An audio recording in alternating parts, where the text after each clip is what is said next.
അപ്പോൾ hello guys, welcome back to my channel guys. Okay, നമ്മളിന്നൊരു കിടക്കാച്ചി വീഡിയോ വന്നിരിക്കുകയാണ് ഗൈസ്. നമ്മൾ ഈ ഇന്ത്യൻ ബസ്ഡേവിൻ്റെ ഗൈസ്. ഓക്കെ, നമ്മളിന്നൊരു കാർ എടുക്കാൻ വേണ്ടിയിട്ട് പോവാണ് ഗൈസ്. നമ്മളെ കിടക്കാച്ചി സൂപ്പർ കാറാണ് ഗൈസ് നമ്മൾ എടുക്കാൻ പോണത്. വീഡിയോ എല്ലാവരും സ്കിപ്പ് ചെയ്യാതെ കാണുക ഗൈസ്. ഏതാ കാർ നിങ്ങൾക്ക് അറിയേണ്ട ഗൈസ്. നിങ്ങൾക്ക് ഇപ്പോൾ ഗസ് ചെയ്യണമെങ്കിൽ എൻ്റെ കമൻറ്റ് ബോക്സിൽ ഏതാ കാറെന്ന് ഇടുക കേട്ടോ ഗൈസ്. ഓക്കെ, ജയിച്ചവരെ ഫസ്റ്റ് ഞാൻ കണ്ടവരുടെ ഞാൻ എന്താ ഈ അടുത്ത വീഡിയോയിൽ പറയുന്നേക്കാരം. ഓക്കെ, അപ്പോൾ നിങ്ങൾക്ക് നിങ്ങളെ അച്ഛനും അമ്മനും ഇഷ്ടമാണ് ഈ വീഡിയോ സബ്സ്ക്രൈബ് ചെയ്യുക ഗൈസ്. അതുപോലെ ലൈക്കും ചെയ്യുക. നിങ്ങൾക്ക് അച്ഛനും അമ്മനും ഇഷ്ടമില്ലാത്ത ആൾക്കാരുണ്ടാവും ഗൈസ്. ഓക്കെ ഓക്കെ, നമ്മളെ വിഷയത്തിലേക്ക് വരാം ഗൈസ്. നമ്മളെ കാർ എടുക്കാൻ വേണ്ടിയിട്ട് പോകണം. നമ്മൾ മറന്നുപോയി.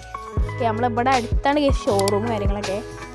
ഓക്കെ, നമുക്കെന്നാൽ അവിടെ എത്താനായിന് ഗൈസ്. ഓക്കെ, ഇനി കുറച്ച് ദൂരം കൂടി ഉള്ളൂ. ഓക്കെ, നമ്മളവിടെ എത്തിയിട്ടുണ്ട്. ഏതാ കാറെന്ന് അറിയാം ഗൈസ്. Lamborghini guys.